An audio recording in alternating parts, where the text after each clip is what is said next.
Hello everyone, कैसे हैं आप सब लोग। आज मैं आपसे डिस्कस करने वाली हूँ मैथ्स का मोस्ट इंपॉर्टेंट टॉपिक स्टैटिस्टिक्स। तो देखिए, स्टैटिस्टिक्स सीजीएल प्री और सीएचएसएल प्री में तो नहीं आता, लेकिन एमटीएस में इसके क्वेश्चंस आते हैं और सीजीएल मेंस में और सीएचएसएल मेंस में इसके क्वेश्चंस आते हैं। तो मैंने क्या किया, सबसे पहले जितने भी इसके फॉर्मुलाज बनते हैं वो सब इसमें लिख दिए। और ये देखिए, किरण पब्लिकेशन की बुक है, लेटेस्ट एडिशन है ये। इसमें से मैंने हर एक टाइप का एक एक क्वेश्चन लिया है और वो सारे क्वेश्चन मैंने अपने नोट्स में लिख रखे हैं। तो वही आज मैं आपसे शेयर करने वाली हूँ। तो आप ये वीडियो लास्ट तक जरूर देखिएगा, आपको हेल्प करेगा। और कॉमेंट्स में बताइएगा कि आपको कैसा लगा।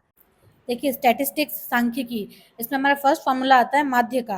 माध्य को हम मीन भी बोलते हैं, औसत भी बोल सकते हैं और समांतर माध्य भी बोल सकते हैं। देखिए, एग्जाम में कई बार माध्य की जगह समांतर माध्य लिखा आता है तो हम कंफ्यूज हो जाते हैं, लेकिन ये सब एक ही चीज है। तो इसको हम एम से डिनोट करते हैं और इसका फॉर्मूला क्या होता है, पदों का योग बटा पदों की संख्या। यानी जितनी भी हमें संख्या दे रखी है उन सबका टोटल कर दो, अपॉन में जितनी संख्या है वो रख दो, तो हमारा आंसर आ जाएगा। नेक्स्ट आता है बहुलक। बहुलक को मोड भी कहते हैं। ये क्या होता है, मैक्सिमम टाइम रिपीट संख्या। जैसे मान लीजिए मैं 10 संख्या दे रखी है, जिसमें से जो संख्या ज्यादा बार रिपीट हो रही है तो वही हमारा बहुलक होगा। नेक्स्ट है माध्यिका। माध्यिका को हम बोलते हैं मीडियन।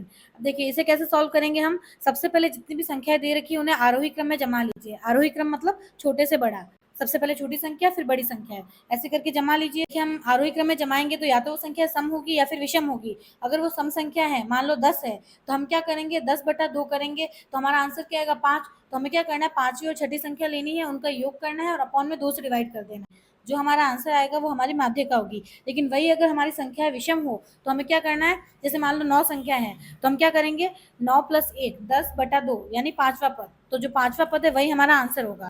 देखिए, सम में क्या करना था हमें, डायरेक्ट 2 का भाग देकर के जो संख्या आ रही थी फिर वो और उसकी अगली संख्या का योग करके 2 का भाग देना था। लेकिन विषम में क्या हो रहा था, जो संख्या है उसमें 1 को जोड़ के 2 का भाग दे दो और जो आंसर आएगा वही हमारा डायरेक्ट माध्यिका होगी। तो इस चीज का हमें थोड़ा ध्यान देना है। नेक्स्ट है विचरण या फिर प्रसरण। देखिए, विचरण आए चाहे प्रसरण आए, दोनों सेम ही होता है। और प्रसरण को हम किससे डिनोट करते हैं, सिग्मा स्क्वायर से। यहाँ पे सिग्मा क्या है, विचलन गुणांक है हमारा। अब देखिए, सिग्मा स्क्वायर को हम कैसे सॉल्व करेंगे, एक्स माइनस एक्स बार का होल स्क्वायर अपॉन एन। यहाँ पे x क्या हमारी संख्या है तो हमें क्या करना है, एक एक करके संख्या लेनी है। और माइनस एक्स बार, एक्स बार क्या है, यहाँ पे सारी संख्याओं का औसत है तो हमें क्या करना है, एक एक संख्या लेनी है और उसमें से औसत को घटाना है और उसका स्क्वायर करते जाना है। ऐसे करके सारी संख्याओं को जोड़ देना है और अपॉन में जितनी संख्या है उसका भाग देना है। तो इससे हमारा सिग्मा स्क्वायर निकलेगा। देखिए, अभी आपको थोड़ा समझने में दिक्कत आ रही होगी, लेकिन जब हम इसके क्वेश्चन करेंगे तो आप इजिली सॉल्व कर पाएंगे।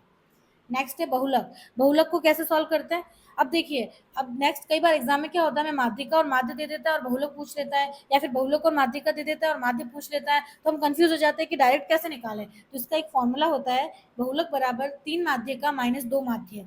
तो अगर जब कभी भी हमें इन तीनों में से 2 चीजें दे रखी हो और एक का मान पूछ रखा हो तो डायरेक्ट इस फॉर्मूला से हम निकाल सकते हैं।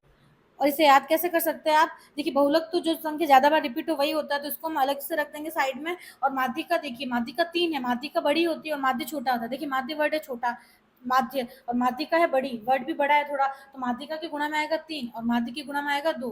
तो 3 माध्यिका माइनस 2 माध्य। बड़ी संख्या में से हमेशा छोटी संख्या घटाते हैं, तो 3 माध्यिका में से 2 माध्य को घटाएंगे और बराबर में आ जाएगा हमारा बहुलक। फिर नेक्स्ट है प्रसरण गुणांक। देखिए, प्रसरण अलग था और प्रसरण गुणांक अलग है। तो अब इसका फॉर्मूला क्या होता है, मानक विचलन। मानक विचलन क्या है, जो हमने अभी निकाला था सिग्मा।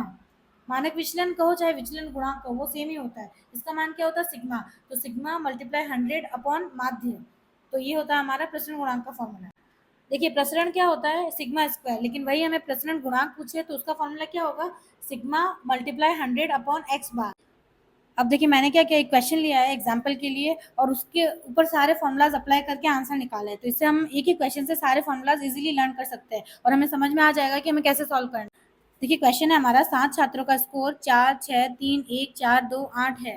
तो सबसे पहले हम क्या निकालेंगे, माध्य। माध्य का फॉर्मूला हमने क्या पढ़ा था, सबका योग करके अपॉन में पदों की संख्या।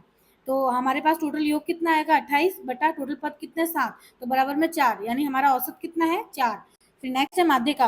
माध्यिका में क्या करना है, सबसे पहले हमें आरोही क्रम में जमाना है संख्याओं को। आरोही क्रम मतलब छोटे से बड़ा। तो सबसे पहले हम जमाएंगे तो हमने देखा कि हमारी संख्या है टोटल 7, जो कि एक विषम संख्या है। और जब भी विषम संख्या है तो हम इसे कैसे सॉल्व करेंगे, 7 में 1 जोड़ेंगे 8/2 यानी बराबर में 4, यानी चौथा पद जो है वो हमारा आंसर होगा। देखिए, यहाँ पे चौथा पद भी 4 है तो हमारा आंसर 4 आ गया। लेकिन इसका मतलब ये नहीं है कि जो आंसर, जो पद आएगा वही आंसर है, नहीं, वो पद जो दे रखा है वो हमारा आंसर होगा। ठीक है, नेक्स्ट आता है बहुलक। अब देखिए, बहुलक क्या होता है, जो संख्या ज्यादा बार रिपीट हो वो हमारा आंसर होता है। इसमें देखिए 4 2 बार रिपीट हो रहा है तो हमारा बहुलक क्या होगा, 4। नेक्स्ट है प्रसरण या फिर विचरण। अब देखिए इसे हम किससे डिनोट करते हैं, सिग्मा स्क्वायर से, और अगर वही विचलन होता खाली या विचलन गुणांक होता तो उसे हम सिग्मा से डिनोट करते हैं। अब देखिए प्रसरण हम कैसे निकालेंगे, सिग्मा स्क्वायर बराबर क्या होता है कि पहली संख्या x माइनस सभी संख्याओं का औसत का होल स्क्वायर, ऐसे करके सारी संख्या लेनी स्टेप बाय स्टेप और अपॉन में टोटल संख्या। तो देखिए हम सबसे पहले औसत निकाल के साइड में रख देंगे। औसत हमारा क्या आएगा 28/7 बराबर 4, ये हमारा औसत है। अब हम पहली संख्या लेंगे जो कि हमारी 4 माइनस एवरेज, एवरेज कितना है 4, इसका होल स्क्वायर करेंगे, प्लस सेकंड संख्या क्या है हमारी 6, तो 6 माइनस औसत 4 का होल स्क्वायर, प्लस फिर वापस थर्ड संख्या हमारी 3 माइनस औसत कितना है 4, इसका होल स्क्वायर करेंगे, प्लस ऐसे करते करते सारी सातों संख्या ले लेंगे हम, और अपॉन में क्या करेंगे, पदों की संख्या, टोटल पद कितने हमारे पास 7 है, तो हमारा आंसर क्या आएगा 34/7 बराबर 4.35। ये है हमारा सिग्मा स्क्वायर का मान, यानी प्रसरण या फिर विचरण। वही हमें क्वेश्चन में मानक विचलन या फिर विचलन पूछता तो उसका मान क्या होता है, सिग्मा होता है, और अभी हमने किसका मान निकाला, प्रसरण का, जो कि था सिग्मा स्क्वायर, तो हम डायरेक्ट क्या करेंगे उसका अंडर रूट कर देंगे, तो हमारा सिग्मा का मान आ जाएगा। तो हम क्या करेंगे 4.35 के ऊपर रूट लगा देंगे, तो हमारा आंसर होगा 2.2, ये होगा हमारा मानक विचलन।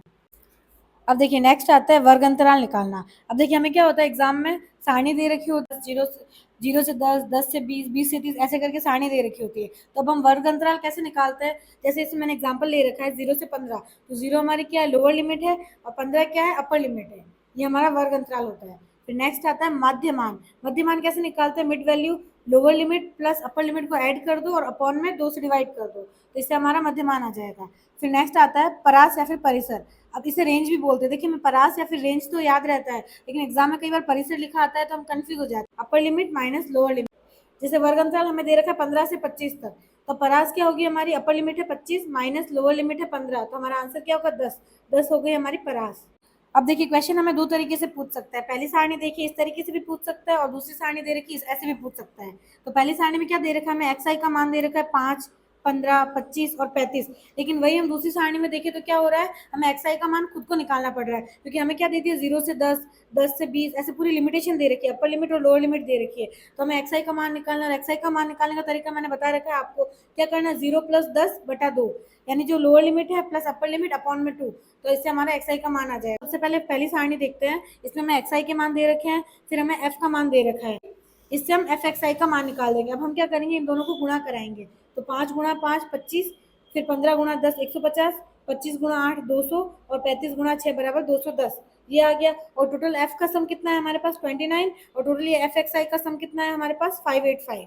ठीक है, अब हमें पूछिए कि माध्य बताइए, तो माध्य कैसे निकालेंगे हम, जो हमने अभी गुणा करवाया एफ एक्स आई को, तो उसका जो टोटल सम है वो लेंगे 585 बटा टोटल एफ का जो योग है उससे भाग दे देंगे, तो हमारा माध्य आ जाएगा। और वही जब दूसरी सारणी में देखिए आप, दूसरी सारणी में भी आंसर सेम आएगा, बस इसमें क्या है एक्स आई का मान हमें खुद को निकालना पड़ेगा। तो हमने क्या किया, सबसे पहले एक्स आई का मान निकाला 0 + 10/2 बराबर 5, और वैसे ही इसका x2 का मान निकाला 10 + 20/2 बराबर 15, ऐसे करके सारे मान निकाल दिए हमने। तो फिर हमने क्या किया, इन सबको टोटल किया, और वही जो f जो गुणा करवाया था हमने f को एक्स आई से, 5 × 5 25, फिर 10 × 15 150, 25 × 8 200, 6 × 35 210, इन सबको भी टोटल करेंगे।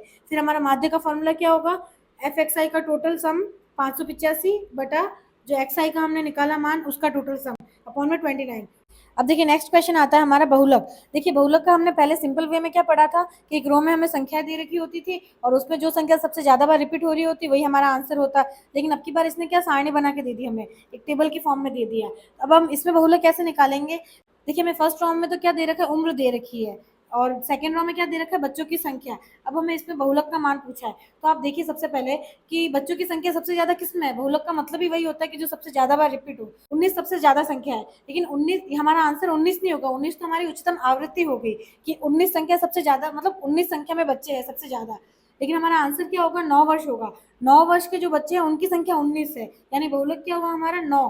सबसे ज्यादा आवृत्ति किसमें है, इसमें देखिए सबसे ज्यादा आवृत्ति है 19 की, तो 19 के सामने जो मान होगा वो हमारा आंसर होगा। हम सोच सकते हैं कि यार सबसे ज्यादा बार रिपीट हुआ तो 11 क्यों नहीं आंसर हुआ, लेकिन 11 तो उम्र है इसकी, हमें देखनी है आवृत्ति सबसे ज्यादा कौन सी है, तो आवृत्ति सबसे ज्यादा 19 वाली होगी, और 19 वाले के सामने क्या है 9, यानी 9 वर्ष के जो बच्चे हैं उनकी जो है आवृत्ति सबसे ज्यादा है, तो हमारा आंसर क्या होगा 9 होगा। हमें गलती से आंसर 19 क्लिक नहीं करना है, 19 आवृत्ति देखनी है, उस आवृत्ति के सामने वाली संख्या जो होगी वो हमारा आंसर होगा। अब देखिए नेक्स्ट क्वेश्चन आता है हमारा माध्यिका।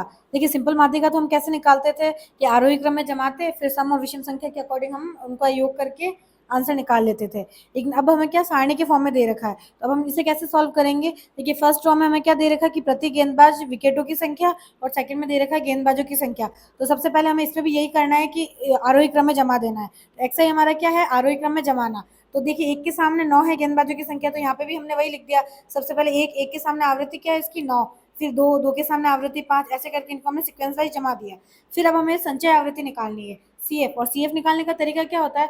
जो अब हमारी आवृत्ति है उसको आगे से आगे ऐड करते जाओ। सबसे पहले क्या है? 9, फिर 9 के बाद सेकंड आवृत्ति क्या आई हमारी? 5, तो 9 + 5 = 14, फिर 14 + 4 18, फिर 18 + 3 21, फिर 21 + 2 23। तो ये हमारी टोटल संचय आवृत्ति आ गई। अब हमें कुल आवृत्ति निकालनी है। कुल आवृत्ति कैसे निकालेंगे हम?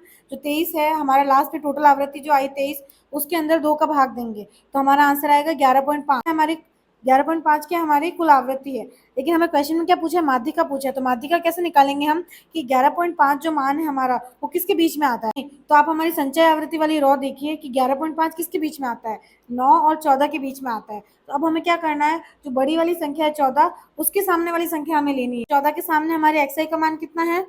2, तो हमारा आंसर क्या होगा? 2। हमारी माध्यिका क्या होगी? 2। हमने पीछे बहुलक वाले में भी यही किया था, जो हमारा आंसर आता है उसके सामने वाली रॉ हम देखते हैं। तो यहाँ पे भी सेम यही करना है। जैसे हमारा मान आया 11.5, तो हमने क्या देखा कि बड़ी वाली संख्या 14, तो अब हमारा आंसर 14 नहीं होगा। 14 के सामने जो मान दे रखा है एक्सआई के अंदर, एक्सआई वाली सारणी में, वो हमारा आंसर होगा। तो यहाँ पे हमारी माध्यिका का मान क्या हुआ? 2।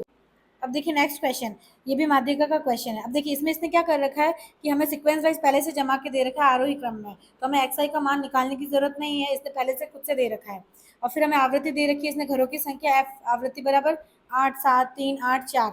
अब हमें सी एफ का मान निकालना पड़ेगा, संचय आवृत्ति। और संचय आवृत्ति निकालने का तरीका क्या होता है? आवृत्ति को स्टेप बाय स्टेप जोड़ते जाओ।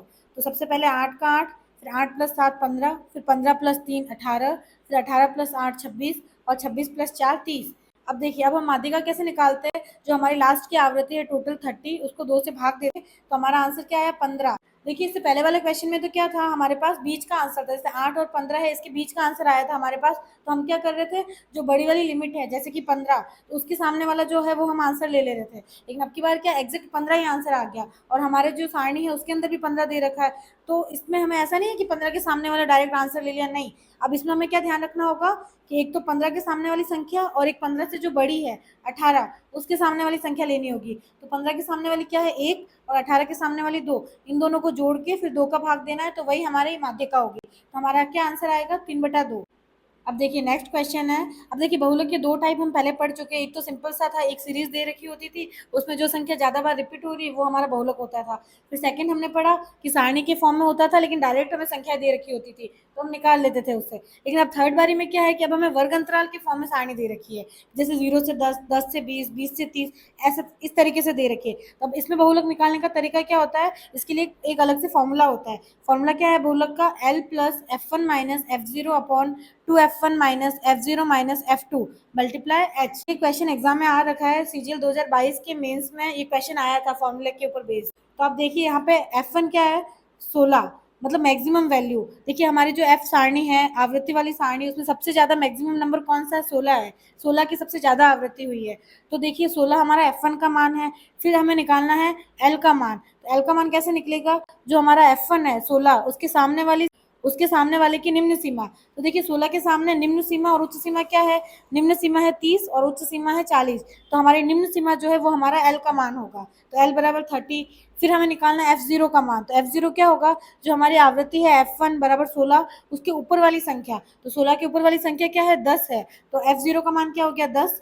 और वही अगर हमें F2 का मान निकालना है तो वो क्या होगा? 16 के नीचे वाली संख्या। 16 के नीचे वाली संख्या क्या है? 12। तो F2 का मान हो गया 12। देखिए इसे हम सिंपल से याद रख सकते हैं कि जो हमारी F1 है उससे ऊपर वाली हो गई F0 और उसके नीचे वाली हो गई F2। तो F0, F1 और F2 ये तीनों सीक्वेंस में होती है। नेक्स्ट है H। एच क्या होता है? Upper limit minus lower limit. तो वो भी कौन सी निकालनी है हमें? F1 के सामने वाले की। F1 क्या है हमारा? 16, तो 16 के सामने वाली अपर लिमिट क्या है? 40 माइनस लोअर लिमिट क्या है? 30। तो 40 - 30 बराबर 10। तो ये हो गया हमारा H का मान। तो अब हम इसे सॉल्व कर लेंगे। L का मान है 30 प्लस F1 बराबर 16 minus F0 10 upon 2 multiply F1 का मान कितना? 16 माइनस F0 है 10 माइनस F2 है 12 मल्टीप्लाई H। H कितना है हमारा? 10। तो आंसर क्या आ गया? 36। तो ये हो गया हमारा बहुलक। अब देखिए नेक्स्ट क्वेश्चन आता है हमारा माध्यिका निकालने का। अब देखिए माध्यिका हमने आगे दो तरीके से निकाल रखी है। एक तो सिंपल हमें एक सीरीज के फॉर्म में क्वेश्चन दे रखा होता है, तो उसमें हम क्या करते हैं, आरोही क्रम में जमाते हैं और फिर सम और विषम संख्या के अकॉर्डिंग माध्यिका निकाल लेते हैं। फिर सेकंड तरीका हमने क्या पढ़ा कि हमें एक सारणी दे रखी होती है, संचयी माध्यिका निकालते हैं और फिर उसके बाद हमारी माध्यिका निकल जाती है। अब थर्ड में क्या हमें वर्ग अंतराल दे रखा है। वर्ग अंतराल देख सकते हैं आप 160 से 170, 170 से 180, ऐसे करके 200 से 210 तक दे रखा है। और इसमें हमें आवृत्ति का मान भी दे रखा है, f बराबर 20, 110, 130, 80 और 60। अब हमें क्या करना है, संचयी आवृत्ति निकालनी पड़ेगी। संचयी आवृत्ति का तरीका हमें पता ही है कि 20 का 20 लिख दिया, फिर आगे वाली को जोड़ते गए, डायरेक्ट आगे वाली आवृत्ति को स्टेप बाय स्टेप जोड़ते जाओ तो हमारी संचयी आवृत्ति निकलती जाएगी। तो 20 प्लस 110 बराबर 130, फिर 130 प्लस 130 260, फिर 260 प्लस 80 बराबर 340, फिर 340 प्लस 60 बराबर 400। अब देखिए माध्यिका का फॉर्मूला क्या होता है, जब वर्ग अंतराल दे रखा हो तो अब हम कैसे सॉल्व करते हैं, L plus n/2 minus CF upon F multiply H। और देखिए यहाँ पे n क्या है, जो हमने संचय माध्यिका निकाली तो सबसे लास्ट में क्या निकाला हमने 400, तो 400 बटा 2 ये हमारा है n/2 यानी 200। फिर अब f का मान निकालना है। f क्या है, हमारी मैक्सिमम जो आवृत्ति है वही हमारी f होती है, तो f क्या है 130। अब l का मान निकालेंगे। l क्या है, जो f बराबर 130 है उसके सामने वाले की निम्न सीमा यानी 180। आप देख सकते हैं 130 के सामने है क्या है 180 और 190, ये वर्ग अंतराल है तो हमारी निम्न सीमा क्या है यहाँ पे 180 है, तो l का मान क्या हो गया 180। फिर हमें मान निकालना है CF का, संचयी आवृत्ति का। लेकिन हमें ध्यान रखना, हम क्या सोचते हैं संचयी आवृत्ति भी f के सामने वाली होगी, लेकिन नहीं, संचयी आवृत्ति हमेशा f बराबर 130 के सामने संचयी आवृत्ति का मान 260 के ऊपर वाली संख्या होगी। तो 260 के ऊपर वाली संख्या क्या है 130 है, तो CF का मान क्या हो गया 130। फिर नेक्स्ट हमें h का मान निकालना है। h बराबर क्या होता है, upper limit minus lower limit. और कौन सी वाली अपर लिमिट और लोअर लिमिट का अंतर लेते हैं हम, f के सामने वाली। तो f के सामने 130 के सामने वाली अपर लिमिट कितनी है 190 और लोअर लिमिट है 180, तो इन दोनों का अंतर लेंगे जो कि आएगा 10। तो अब हमारी माध्यिका के फॉर्मूले में ये सब वैल्यूज पुट कर देंगे। तो L का मान कितना आया था 180 प्लस n/2 था 200 माइनस CF का मान था 130 बटा F का मान 130 गुणा H बराबर 10 आया था। अब इस तरीके से हम इसे सॉल्व कर सकते हैं।